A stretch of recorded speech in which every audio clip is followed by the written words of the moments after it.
Olá, ouvintes! Tudo bem? Estamos na segunda temporada do podcast Direito Empresarial Café com Leite.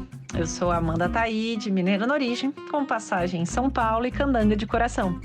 Casada, mãe do Pedroca Pipoca de 3 anos e meio. Pedro. Do Luquinhas Pimpão, que está prestes a completar 2 anos. Chute. E tutora do Vira-Lata Farofo.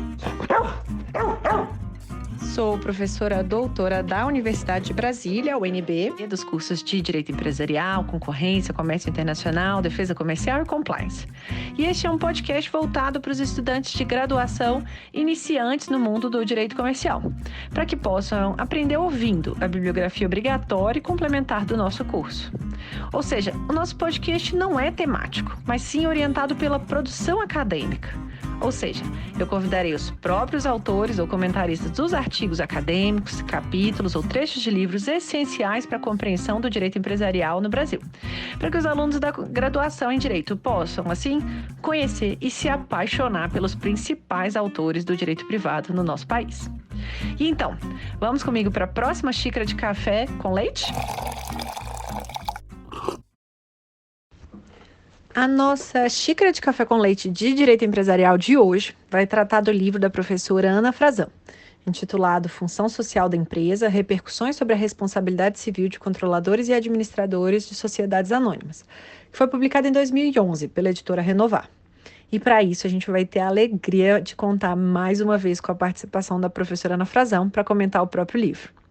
A professora Ana Frazão é professora de Direito Civil e Comercial na UNB, minha colega, advogada, ex-conselheira do CAD, além de uma mentora na minha vida e uma amiga muito querida. Professora Ana, muito obrigada por ter aceitado mais uma vez para participar do nosso podcast e por apresentar de modo simples, curto e gostoso esse tema tão relevante da responsabilidade civil de controladores e administradores das SAs. E então a minha primeira pergunta já clássica, professora Ana, de onde que surgiu essa sua inquietação que te levou a escrever esse livro, né, sobre a função social da empresa, especificamente sobre essas repercussões sobre a responsabilidade civil, não apenas, né, dos controladores, mas também dos administradores?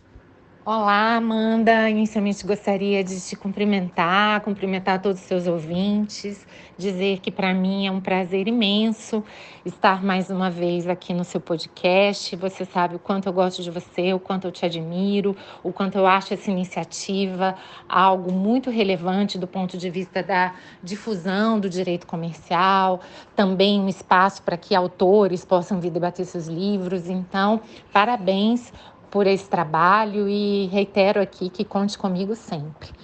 Em relação ao livro, Amanda, esse livro é a minha tese de doutorado e surgiu de muitas inquietações que eu tinha desde muito cedo.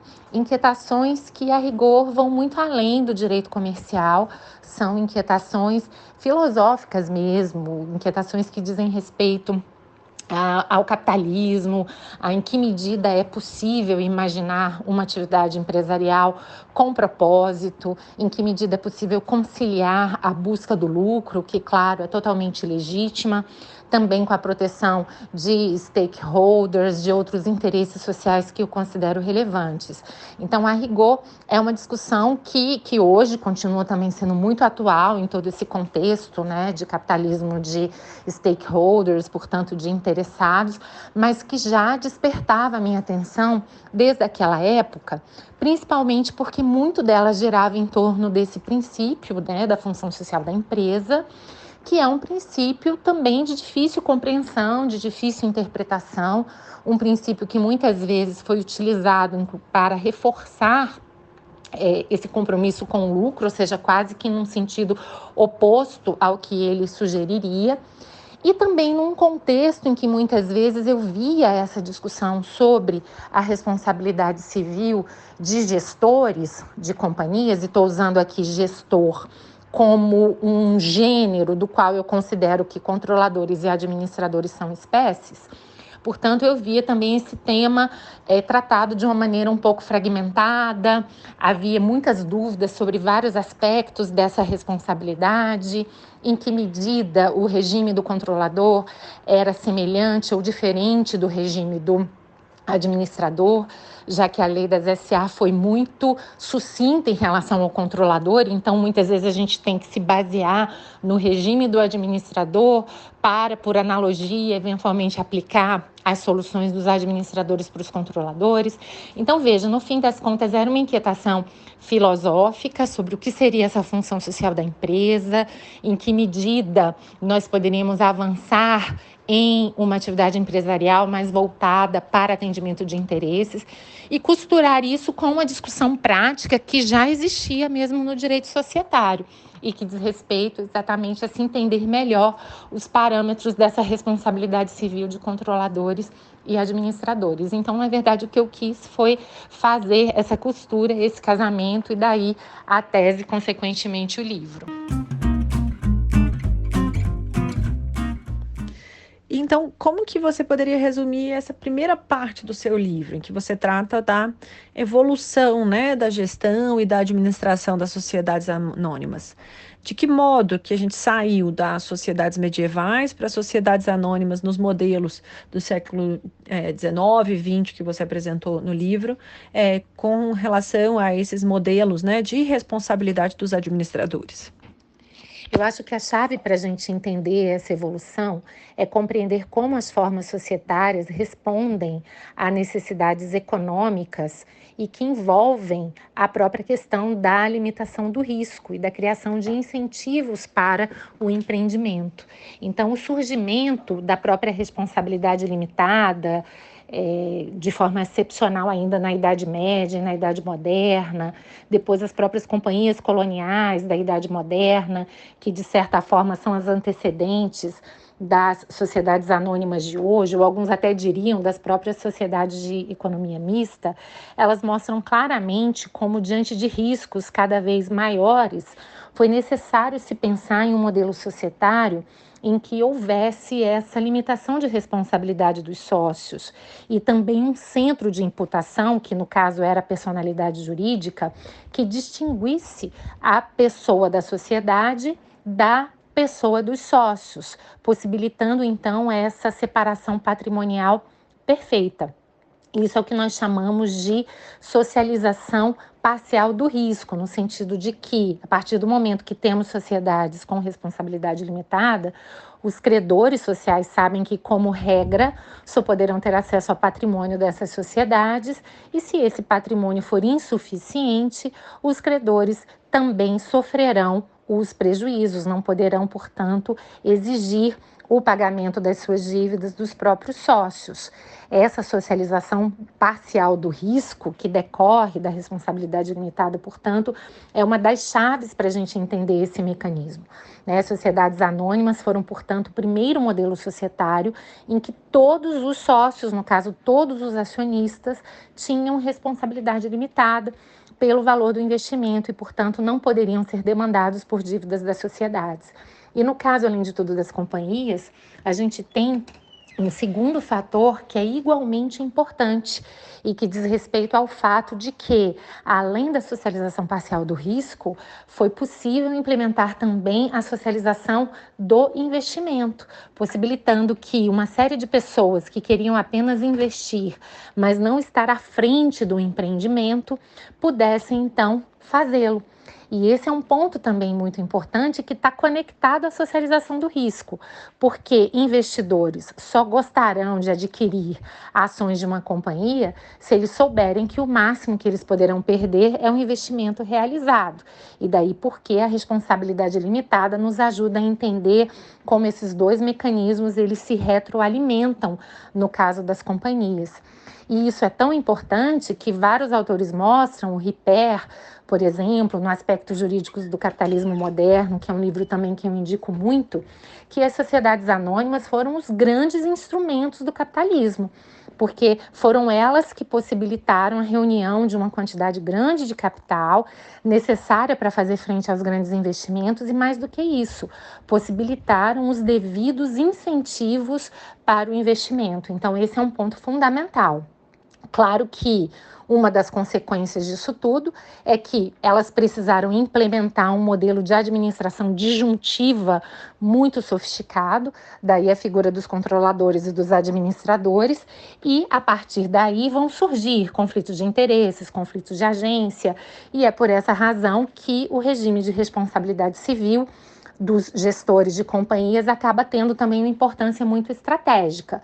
Ele tenta, dentro do possível, conciliar todos os benefícios de uma sociedade anônima, mas ao mesmo tempo assegurando que os seus gestores possam, de fato, exercer essa gestão sem criar danos aos acionistas, aos credores, a terceiros. Então, é todo um mecanismo bastante sofisticado para conciliar, muitas vezes, interesses que são diversos. E partindo ali para a transição, né, da parte 1 do seu livro para a parte 2, de que modo que, então, essa função social da propriedade da empresa começou a alterar a perspectiva sobre a responsabilidade dos administradores nas SAs? Será que você pode explicar o que você chama no livro de funcionalização, né, ou de dimensão funcional, e de que modo que as teorias do interesse social acabaram impactando aí na redação do seu livro? Essa pergunta é muito interessante, Amanda, porque durante muito tempo o interesse das companhias ele se confundiu com o interesse dos acionistas.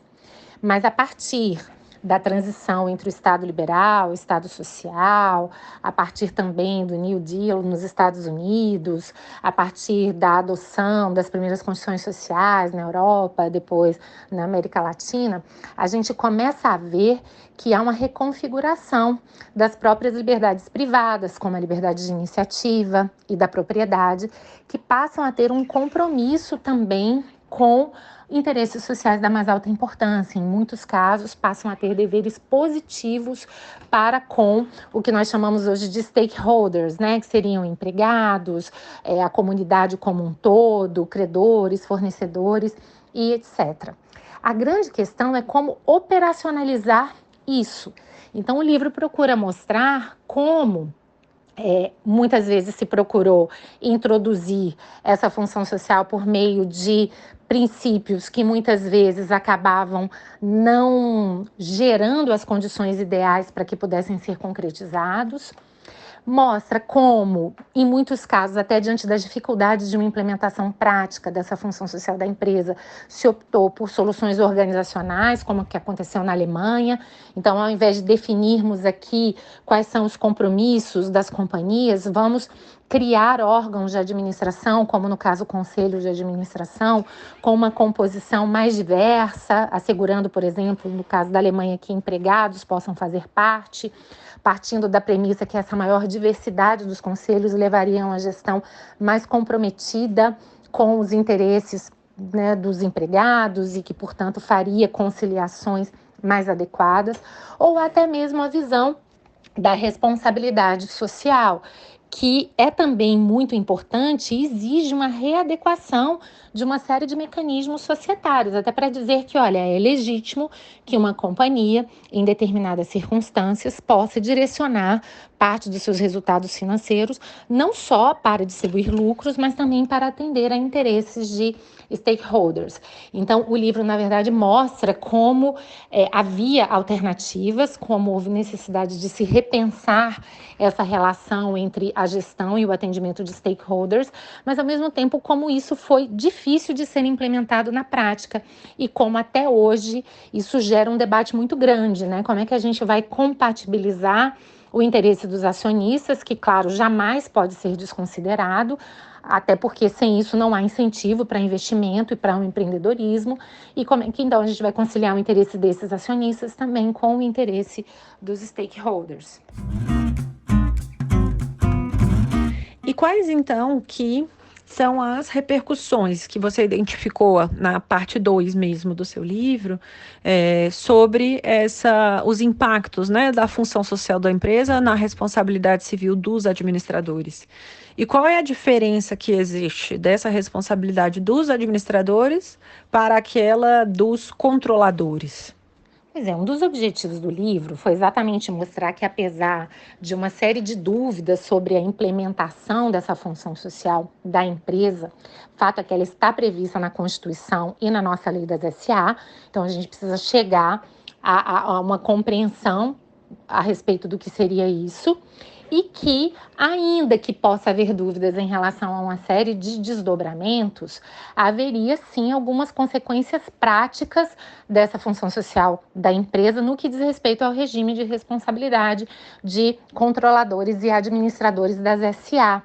Inclusive no que diz respeito ao aumento da eficácia subjetiva de uma série de deveres fiduciários que tradicionalmente são impostos a esses administradores, tais como a lealdade e a diligência, e que deveriam ser vistos agora sob um espectro mais amplo, ou seja, é uma lealdade e uma diligência não só em relação ao acionista, mas também em relação a diversos stakeholders, e amplia também um pouco aquela ideia que não deixa de ser um princípio liberal, a minha liberdade vai até onde eu não cause dano, então a ideia de que aqui a ideia de dano também precisa ser vista sob um espectro mais amplo e que possa envolver também violações a uma série de direitos e interesses desses stakeholders. E um dos objetivos do livro, e também uma das dificuldades do livro, eu já adianto, era exatamente mostrar por que esse regime, ele seria um regime praticamente, se não idêntico, mas bastante semelhante entre controladores e administradores, exatamente porque ambos são considerados gestores da companhia. Então, é natural que eles tenham regimes aproximados. E isso é fundamental também para que a gente possa utilizar o regime já previsto para os administradores, que é muito mais pormenorizado, em relação aos controladores, porque em relação a esses controladores, não há realmente uma maior densidade do ponto de vista legislativo dos seus compromissos. A gente tem lá no artigo 116 que o controlador tem que exercer o seu poder de controle, observando a função social da empresa. Então, eu parto da premissa que, pelo menos no que diz respeito ao dever de respeitar vários desses interesses e as projeções que isso teria sobre o regime de responsabilidade civil, faria bastante sentido a gente aproximar esses regimes de responsabilidade, mas, claro, também procurando destacar no livro que eles não são idênticos. Eu parto da premissa de que o administrador, ele exerce função, ou seja, ele é órgão da companhia, ele só pode agir no interesse da companhia. Já o controlador, ele exerce um direito subjetivo, ou seja, uma liberdade. Na prática, ele tem e pode buscar o seu próprio interesse individual, desde que seja compatível com o interesse social e também com essa proteção que se espera aos stakeholders. Mas, independentemente dessas diferenças, eles terão vários pontos de contato. E tanto isso é verdade que hoje na literatura a gente já encontra muitos autores e até decisões que se referem, por exemplo, aos deveres fiduciários dos controladores, tomando também de empréstimo toda uma construção que foi feita para administradores, mas entendendo que, guardadas as devidas proporções e com as devidas modulações, a gente também poderia cogitar desses deveres fiduciários em relação aos controladores, de forma que, se eles descumprem esse dever e causam danos a terceiros, a consequência é a gente acionar o mecanismo de responsabilidade civil. E você menciona já no final do seu livro as chamadas ações de responsabilidade, né, que são propostas em face desses gestores. Há de fato um uso pouco expressivo dessas ações no Brasil? E se sim, quais que seriam as possíveis razões para isso? De fato, ainda há uma utilização pequena dessas ações, não só contra administradores, mas principalmente contra controladores, porque no caso dos administradores, pelo menos a gente já tem um regime de responsabilização que está bem delineado na lei. Mas existem uma série de dificuldades, às vezes até informacionais. Não é simples, na verdade, você comprovar em várias circunstâncias que houve uma violação a esses deveres de diligência ou de lealdade ou a outros pressupostos dessa responsabilização. Em muitos casos, questões procedimentais acabam tendo, ao meu ver, uma importância exagerada por parte dos tribunais. Então, aquela ideia, se o administrador teve suas contas aprovadas, primeiro a gente vai precisar anular a deliberação para só então ver o ajuizamento dessas ações. Então, de fato, o que a gente percebe é que por uma série de razões, inclusive por dificuldades procedimentais, probatórias, esse uso ainda é muito pequeno. E no caso do controlador, as dificuldades são ainda maiores, porque, de fato, a gente tem que utilizar e aplicar, por analogia, um regime que não foi previsto diretamente para eles. Então, isso pode também gerar algumas dificuldades maiores. Verdade seja dita que, no que diz respeito às companhias abertas, pelo menos a gente tem ainda uma atuação da CVM que, por meio da responsabilidade administrativa, pode compensar as falhas da responsabilidade civil, mas a gente ainda percebe que há um déficit muito grande. Porém, as coisas têm mudado, pouco a pouco a gente já tem visto um número maior dessas ações, a gente já tem visto, inclusive, nas arbitragens, ações coletivas de investidores contra companhias, buscando ressarcimento de danos. Então, me parece, Amanda, que embora o cenário atual ainda seja um cenário de uma utilização ainda reduzida desses instrumentos, mas me parece que tudo leva a crer que num futuro próximo a gente consiga aumentar a intensidade desse tipo de ação. Partindo para o final do nosso podcast, qual que seria então a sua recomendação para os alunos que tiverem interesse em trabalhar, em estudar com direito empresarial no Brasil? Uma recomendação diferente daquelas que você passou na nossa primeira temporada. Amanda, eu acho que a minha principal recomendação seria multi e transdisciplinaridade. A gente ainda percebe muito claramente no direito societário um modelo de aprendizado de atuação profissional que foca muito nos institutos específicos de comercial e societário e que perde aquela visão de conjunto do direito. E vários grandes comercialistas sempre disseram, olha, para ser um grande comercialista, eu preciso ser um grande civilista, porque vários dos conceitos e institutos que estão previstos na lei vêm do direito civil. Então, não é que esse diálogo seja útil, ele é fundamental e imprescindível. Por outro lado, hoje, lidar com o direito societário, comercial, sem ter noções básicas de contabilidade, economia, estatística, diversos outros aspectos, né? Hoje a gente já está num meio em que as atividades empresariais, elas estão cada vez mais delegadas para sistemas de inteligência artificial. Então, a ideia, eu acho, é que isso serve, na verdade, para todas as áreas, mas o direito empresarial especialmente, porque a gente lida aqui com uma parte do fenômeno social que é extremamente dinâmica, é inovadora, em muitos casos é disruptiva. Então, se a gente não tiver uma reflexão mais ampla, se a gente não tiver uma capacidade de lidar com o novo, a gente não vai conseguir evoluir. E, obviamente, que a multi e a transdisciplinaridade, elas são grandes instrumentos para isso, porque elas nos viabilizam diferentes frames, né, diferentes molduras. A gente pode, muitas vezes, diante do novo, por meio de uma moldura diferente, conseguir soluções jurídicas mais criativas e mais adequadas. Quem lida com o direito empresarial, inclusive, sabe, e aqui a gente ainda precisa reforçar, o campo da autonomia privada é muito grande. Então, isso exige muito da criatividade dos profissionais. Muitas vezes as empresas dizem, olha, meu problema é esse, me diga qual é a melhor solução. Às vezes a melhor solução não é usar o que já se tem, é simplesmente criar uma nova solução. Mas o advogado só pode criar uma nova solução se ele souber as soluções já existentes, se ele souber quais são os riscos de uma solução nova, se ele conseguir visualizar minimamente quais seriam as repercussões jurídicas positivas e negativas diante do novo. Então, eu acho que essa capacidade de lidar com o novo, de criatividade, ela é fundamental e a gente só consegue dar vazão a isso, ao meu ver, com multi e com transdisciplinaridade.